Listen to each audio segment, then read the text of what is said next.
لەبان گۆڕ دامەنیشن، لەبان گۆڕ مەوەستن.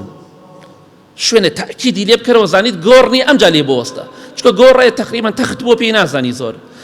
پێغەمبەری خوا صلی الله عليه وسلم لە حەدیثێکی صحیح مسلمدا دەفەرمی ئەگەر کەسێک لە ئێوە لەبان ئاگرێک لەبان پشکۆیەکی سوور دانیشێ، پشکۆکە جلەکەی بسووتێنێ، پێستەکەی بسووتێنێ، لەوە باشترە کەسێک لە ئێوە لەسەر گۆڕێکدا بنیشێ.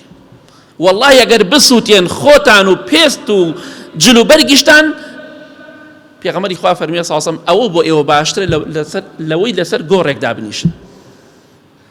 خۆشەویستی خوا صلی الله عليه وسلم سەحابەیەکی بینی لەسەر گۆڕێ دانیشتە بوو، فەرمی هەڵسە لا تؤذي صاحب هذا القبر، لا تؤذي صاحب هذا القبر، هەڵسە خاوەنی ئەم گۆڕە عەزیەت مەدە.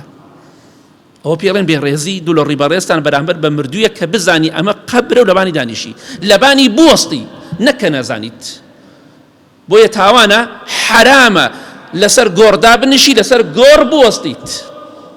ئاگاداری خۆتان بن، سەردانی گۆڕستان دەکەن، بە تەقوا بن، بە شەخسیەت بن، بە ڕێز بن، بە ئیزنی خوای گەورە قەت نەکەن پێ بکەن لە گۆڕستانە ڕسم بگرن. ئەم شتانە بۆ ئێوە جوان نیە و شەخسیەتان دەشکێنێت.